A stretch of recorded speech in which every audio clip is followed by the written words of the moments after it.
Hey there, welcome to Souls and Hearts Be with the Word. We are here. It is definitely post-Christmas. We are in the season of the day of the Epiphany of the Lord, and we're excited to be with you, and we're excited to share with you our reflections on the Sunday readings. And I'm Dr. Gerry Crete, a licensed marriage and family therapist in Atlanta, Georgia, and I am here with... I'm Peter Malinowski, clinical psychologist in Indianapolis, Crossroads of America. And Merry Christmas to you and Happy Epiphany. Yay. Good to be with you. Yeah. So what we do each week is we spend a bit of time. We talk about what our individual kind of reflections are, or take our understanding of the upcoming readings. We actually will take a moment and read the readings to you in case you haven't had a chance yet to read them. And then we'll have a discussion about them. So we hope that you will engage with us. Feel free to make comments and discuss with us what you think about the readings too. Whether or not my take on it or themes on it or Dr. Peter's themes or take on it resonate with you or not. It's all good. And whether they're helpful. So we're really excited about being with you. Again, we're really almost at 2020. So we're also excited about a new year coming. And we've got tons of things for you to help you and your family with Souls and Hearts coming this next year. But so Dr. Peter, can you tell me a little bit what your big takeaway or not takeaway or theme was for the readings on Epiphany of the Lord? So what really struck me was, where do we see Jesus? And where do we not see Jesus where he is? That's the key theme for me. Where am I not seeing Jesus where he actually is? Where am I missing him? That's the key theme. Wonderful. Great. And mine is, you can celebrate and choose to be grateful. And a little bit how to do that, even if sometimes you're not always feeling it. So we'll explore that as well. So excited to kind of get at our different themes. And at the end, we will have some action items for you, some specific things that you can do to, allow some impact in your own life. Mm-hmm. All right, so let's take a look at the readings. And hey, if you've already read them or you don't want to listen to them for some reason, skip past this part. It's just a couple minutes, but it gives us a chance to situate you with the reading so you have an understanding of the context of our discussion. So I will start with the first reading, which is from Isaiah. Rise up in splendor, Jerusalem. Your light has come. The glory of the Lord shines upon you. See, darkness covers the earth, and thick clouds cover the peoples.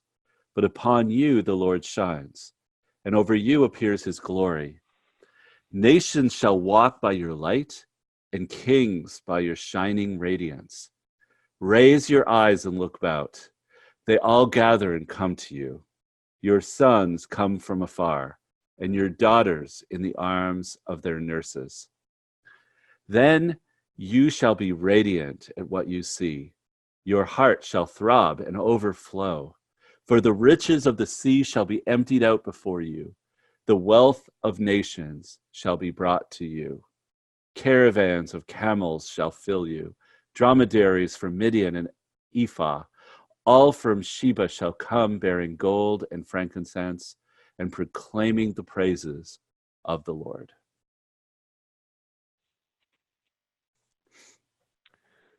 So the second reading is from St. Paul to the Ephesians from chapter 3. Brothers and sisters, you have heard of the stewardship of God's grace that was given to me for your benefit, namely, that the mystery was made known to me by revelation. It was not made known to people in other generations, as it has now been revealed to his holy apostles and prophets by the Spirit, that the Gentiles are co-heirs, members of the same body, and co-partners in the promise of Christ Jesus through the gospel. And then the gospel reading is taken from Matthew chapter 2. When Jesus was born in Bethlehem of Judea, in the days of King Herod, behold, Magi from the east arrived in Jerusalem, saying, Where is the newborn King of the Jews? We saw his star at its rising and have come to do him homage." When King Herod heard this, he was greatly troubled, and all Jerusalem with him. Assembling all the chief priests and the scribes of the people, he inquired of them where the Christ was to be born. They said to him, "In Bethlehem of Judea, for thus it has been written through the prophet, and you, Bethlehem, land of Judah, are by no means least among the rulers of Judah, since from you shall come a ruler who is to shepherd my people Israel." Then Herod called the Magi secretly and ascertained from them the time of the star's appearance. He sent them to Bethlehem and said, "Go and search diligently for the child. When you have found him, bring me word, that I too may go and do him homage." After their audience with the king, they set out. And behold, the star that they had seen at its rising preceded them, until it came and stopped over the place where the child was. They were overjoyed at seeing the star, and on entering the house, they saw the child with Mary, his mother. They prostrated themselves and did him homage. Then they opened their treasures and offered him gifts of gold, frankincense, and myrrh. And having been warned in a dream not to return to Herod, they departed for their country by another way. That is the gospel of our Lord.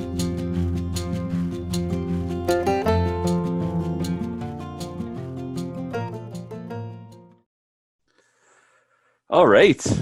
What a great drama. Yeah. That's It's really a cool powerful. story. Yeah. Yeah. Yeah. So, and Psalm 72 is also just a quick mention of Psalm 72, the refrain, "Every nation on earth will adore you." That's the responsorial psalm. Every nation on earth will adore you. So that also struck me, because we have the Gentiles coming, right? These magi were probably Midians or Persians or Babylonians from modern day Iraq or Iran, somewhere in that area. And the journey that they made was very long, probably took months. And they were following the star. They were following the signs of our Lord Jesus Christ, the King of the Jews.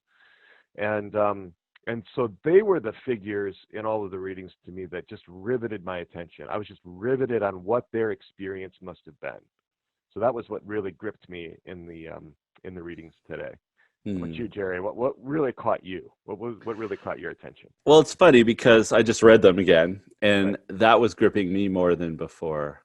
So I'm definitely relating to these magi, and I'm really curious about who they were and the fact that they, weren't Jewish, and they came because they detected something in the stars was going on, and yet, so they went naturally to Jerusalem. They went, they were commissioned by Herod, in a sense, to specifically find him. And yet they saw his deceitfulness, because obviously Herod doesn't want a king of the Jews, right? He wants to maintain his own interest, his own power, his own place. Well, and Herod's not a Jew. Herod's an Edomite. Herod's not even Jewish. So, that's really threatening to Herod, because later in his life, he was also getting quite paranoid. Herod was a very paranoid figure. So, yeah. So the fact that they must have known that or figured that out or not, but they at least got another message in a dream, which is really hitting me, all these messages in dreams, because we see Joseph getting two of them previously, and now and being responsive. And in fact, we see these magi being responsive. Now, again, maybe part of that dream was telling them, you'll be in trouble. Like there may be danger to them to know too much, right? And so they sneaked off, but in the meantime, they did give homage. They recognized the divinity, or at least the kingship. They recognized the divinity, because it doesn't just say that they knelt; it said they prostrated themselves, which means face down, flat on the ground. And if you look at what sort of historically that meant in Persia and Babylonia and Media, in the Medes, that meant the recognition of divinity. Now, they wouldn't have understood divinity in the same way necessarily as the Jews did, because the Jews were a monotheistic culture, one God, but they were honoring a God. So these Gentiles came in from basically the religion of Zoroastrianism, and they recognize the divinity of Christ from hundreds of miles away because of Yeah. the star. It was given to them to see. And that's just what's so amazing to me about them, was their openness, their receptivity, their determination. When they show up at Herod's court, there's no record of any obseisance to them, no kneeling down before Herod or recognition of his kingship or anything like that. Their question is, where is the King of the Jews? We have seen his star. They cut right to the chase. They don't have any time for, niceties of court in the gospel. They're looking for the King of the Jews. And Right. that's an amazing thing. That's really shocking, actually. So It is, and that it was, it was seen in a star, so it was a little bit objective. It wasn't just a personal, oh yeah, I think that might be something going on there. It was, they were led to it, and it was something above them that told them. right. They saw it in the stars themselves. And I think this also links really well to the readings from St. Paul, because he basically is proclaiming that through the Spirit, he knows that this gospel and that this, this message is to the Gentiles as well as the Jews. And to me, it's interesting that had to be said. I mean, I think we just assume on Right. some level, like Right. we don't even think of ourselves as Gentiles, Right. but we just assume it's a message for the whole world. But in Right. fact, we see that, the Jews were looking for a particular king, and they were sent that, but way more than that. Right. And it had to be St. Paul who says in this reading, no, this is for everyone, because Gentile is basically anyone who's not a Jew. Christ didn't just come for the Jew; he came for every human being. Right.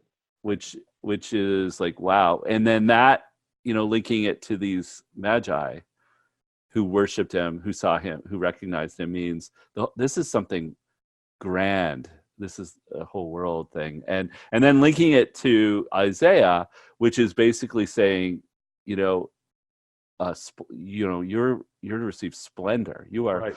this is a light in a sense. And Christ himself, of course, says, I'm the light of the world.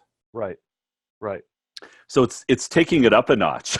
Like, even if you were Jewish and you were reading this and you were impressed and excited, if possibly, you're not even getting the whole picture, probably. Right. Right. And so it's exciting. It's joyful. It's exciting.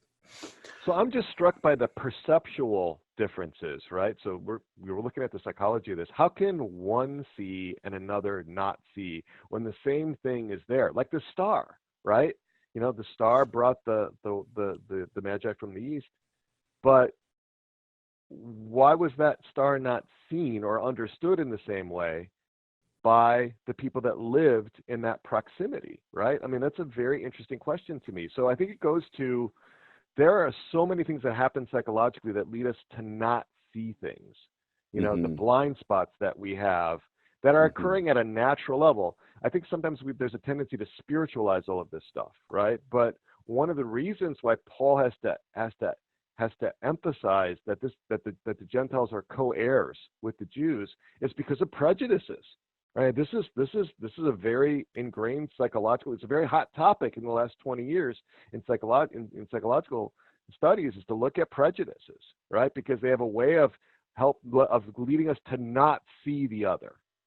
Right? To not see the other as a person, or to not understand the other person because of the blindness that comes in with that. So yeah, that's one of the reasons why Paul hammers away at that theme, because I think it's just hard for a number of people to believe it, right? Yeah. That it could actually be so, that God could actually be that generous, Right. and not take anything away from me because he also gives it to my Gentile brother, right? Yeah.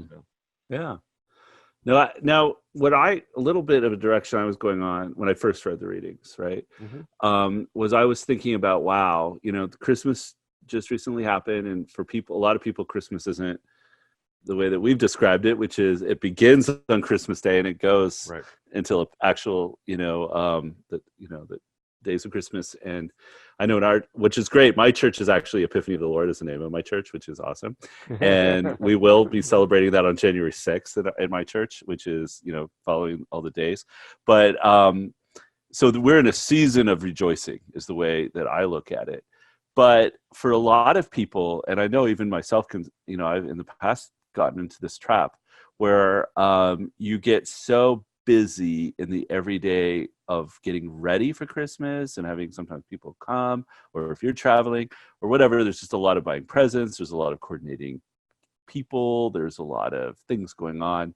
And some people have a really hard time feeling any joy or actual celebration because they're just kind of overwhelmed. And worse yet, and for some people, they may even be triggered and feeling down and feeling depressed, or maybe even they're feeling like there is a loss. Maybe there's somebody missing this year, Right. or maybe there have been really painful, difficult things that have happened in the past when everybody gets together. And so Stressful now, times. It's stressful times when you get that family together, and there could be lots of disappointments, yeah, and grief even, over yeah, things that have been said or done, or maybe things that weren't said or weren't done. right. And then you come to mass on Sunday, and you hear these "Rise up in splendor, Jerusalem," and your light has come. And now I'm feeling that right now, to be perfectly honest. Like I'm trying. I feel like I'm accessing at least some of that. I feel Right. celebratory. I'm feeling good, but I know I haven't always, and Mhm. I know that a lot of people don't always feel that. And so I get, even though you're sort of supposed to, some people are just sort of burnt out, tired, grieving, or hurt. And Mhm. so I'm a little bit curious about, what do we do then if you're in a situation where you want to feel that, you're kind of supposed to, and you're excited about this Christmas season on one hand, but on the other hand, you're worn out, tired, hurt, or whatever it is. And so I was kind of like thinking about that. How do you access some of that, even, and how do you, because my theme was, you can celebrate and choose to be grateful. Mhm. You can't always choose to feel joy, Right. Right. right? Even you Right. may want to. But how can you approach it to allow the Spirit to actually possibly enkindle some joy, enkindle some happy, a sense of just maybe even fulfillment, or goodwill. And so the things that I was thinking about when it came to that was, first of all, looking back at the year and realizing, I may have made some mistakes, or I may have had some hardships, or I may have struggled, but what can maybe there's something I can learn from this past year.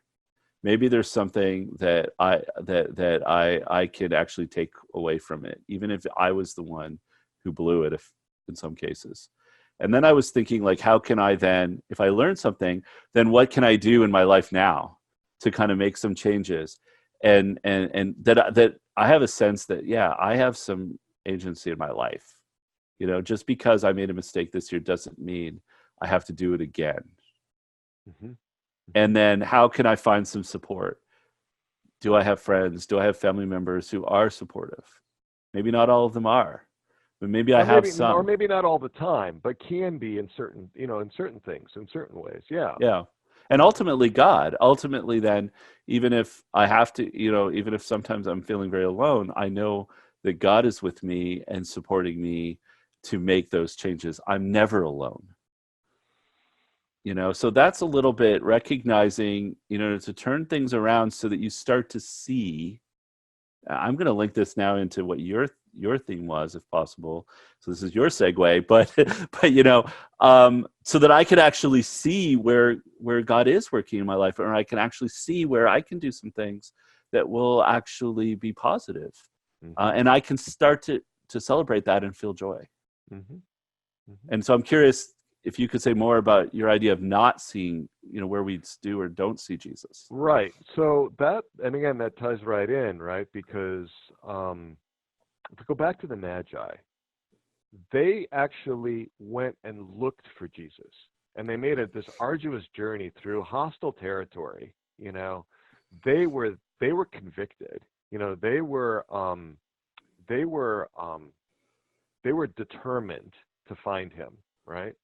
And so yeah, what I'm thinking about is, okay, where am I seeing Jesus, and where am I not seeing him, right? And so what I dwelt on is how often Jesus is there and we don't see him, right? The the vast majority of people in that area did not see him. And you could say, well, there was a special grace given to the Magi, and maybe there was, or maybe there was something in their art.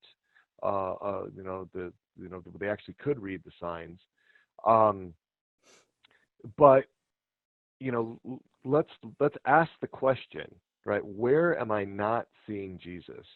And so that's really kind of if we're aware that we don't see him, right? That may be in the Eucharist, right? I mean, any number of people walk right by the tabernacle, don't even acknowledge that our Lord is there, as real and as present as the baby Jesus was in the manger, in the nativity scene. Maybe it's there, or maybe it's in the face of one of our relatives, that we have a very difficult time with, right? Because whatsoever you do to the least of my brothers, that you do unto me. We actually, any Christian in the state of grace has Jesus in his heart, in his soul, right? In him, right? And how often do we miss that, right? How often do we not see that? Even though at some level, many of us have heard that many, many times before. So, but I'm going to be thinking about, where am I not seeing our Lord? And seeing and him in. Honestly, I feel like for me, over this week, it's been a kind of busy 2019. I haven't taken as many breaks as I should have, but I did slow down a little bit over the last few days. Over Christmas Eve, Christmas Day, a few days after that, and having some family around, and I kind of purposefully stopped doing at times, because I know I actually make the Christmas. I don't know if you know this, but I do the whole Christmas dinner. I do the turkey. I do everything. I didn't know that. Oh, you didn't know that? Yeah. So everybody expects it, because everybody wants my rutabaga. I think my turkey is really good. I have all kinds of tricks, right. But my rutabaga, if you don't know what rutabaga is, it's an amazing. You do? Oh, wonderful. It's vastly underappreciated. It is. And vastly underappreciated. I live in Georgia, and when I buy rutabaga, right. every year through the cash register, they never know what it is. They're always like, what's this? If they can't find the tag or it doesn't work, they're just like lost. I enjoy watching them like be confused. And, right. And then I always get like, how do you cook this? Like, because it looks like something you would, like a bomb you would throw or something. But everybody in my family loves the way I do the rutabaga. Anyway, so I'm busy. That's busyness, but I actually find it therapeutic if I have the whole day to cook. Mm-hmm. But nevertheless, to slow down, just sit down, sometimes just listening to the conversation, no matter how silly or inane or whatever it is that my family's having, and just sit there and look at each person and just be like, wow, I'm so thankful they're here and I'm here. And even, even if some of them, like you were saying, you have a relative, sometimes it can drive you crazy. Mm-hmm. But even just appreciating these people who are here. If it's one person, or if you've got a whole family full of people, and just, to me, that's about slowing it down, being present, just looking at them and just going, wow, this is a moment in time that God has given me with people. And I'm just going to appreciate it right now. I'm just going to, and I think that once I kind of let go of all the other stuff I'm supposed to do or whatever it is out there, and I actually can get to that place where I'm just like, then I feel some joy start to emerge, and I can feel his presence. And I just really appreciate that. No, it's beautiful, Gerry. That's beautiful. Yeah, because we can get caught up in so many of the extrinsic stuff, all the details, and miss the relationship, right? Mm-hmm. And what's funny is sometimes we want it to be something amazing. Like, you know what I mean? Like, we're gonna have the perfect turkey. We're gonna have the perfect decorations.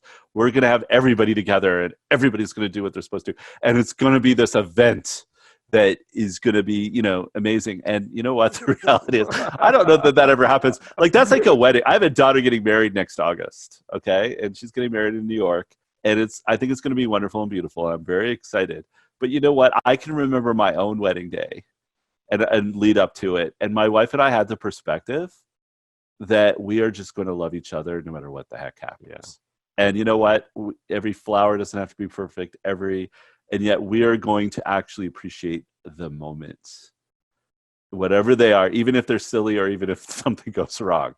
And that's hard for a lot of people. That's hard to actually do.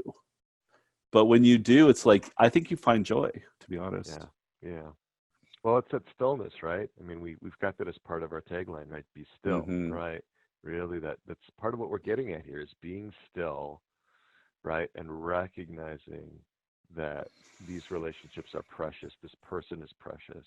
Yeah. And that Christ is in this person, and this person is a gift to me, even in ways that I may not appreciate it. But to actually look and ask instead of just running on our automatic pilots, right? That have all kinds of assumptions, all kinds of prejudices, all kinds of baggage sometimes of folks, but actually kind of deliberately stepping back and say, wait a minute, thank you, right? Yeah. No, I love that. Yeah. So, are we ready to go to action items, or do we need to? I think we're ready to go to. Well, let's give folks a little taste of what's coming up this week. You have a blog, buddy. You have a really interesting blog. I do. It actually dovetails with some of the things that came out of the reading. So I have a blog post that is all about how psychological defenses, these are like our coping mechanisms, can keep us from understanding God as he is, how they lead us to misunderstand God. And I specifically focus on anger at God and how we defend against that in various ways. So if you like that kind of stuff, if you're interested in God image stuff, check out that blog. It's on our blog tab up at the top of the website at soulsandhearts.com. And then we've got Fly on the Wall coming back. Yes. First Friday is coming up on, January 3rd? Yeah, January 3rd. And we have 6 of us getting together talking about boundaries in therapy. Boundaries, and specifically boundaries between clients and therapists, and how those get navigated and stuff. So I think that discussion was fascinating. So if you have a Catholic therapist and you've ever wondered what they talk about or think about when they're together, you get a glimpse, at least a perspective. And we also have another module coming out as we've been doing each week, on how to help, a Catholic's guide to helping a loved one in distress. So we're hoping you're enjoying that. And if you haven't listened to it, you might want to start from the beginning and work through our course on how to help someone in distress, especially this holiday season. I have a feeling, people sometimes have a hard time. Yeah. And so if you know somebody this is a good course to kind of help you with some tips, some helpful guidance on how to listen, how to love, how to help. Yep. It's beautiful stuff. We also got a blog coming out on Thursday, and just our standard stuff. So come and check us out. I mean, we're building up all kinds of material there for you, and give us feedback too. Let us know what you think. Share this stuff, like it, share it. It's also available from our in audio only. This show, and also the course on how to help a loved one that's in distress is also on Apple Podcasts and Spotify, iTunes, Spotify, all that. And subscribe, do all that to help us out, to kind of get the message out to others. Yeah. So yeah. All right. What's our What's our action items? Items. Well, I'll start with mine. I'm gonna recommend that you do this very specific thing of looking at our Lord in prayer and asking Jesus, where am I not seeing you? Where am I not seeing you? And again, as I usually do, I'm going to suggest listen for the answer. Right? Listen for the answer. Now, some people say, all right, I can't hear it. Okay, well then, listen again. Ask again and again. And if that still doesn't help, then ask your confessor when you go to confession. All right, ask the confessor, ask the priest, where am I not seeing Jesus? All right, because he may also tell you through the priest. Okay, but to really check that out, where am I not seeing you, Lord? You're going to get an answer if you look. If you ask, you're going to get an answer. If you seek, you're going to find. So nice.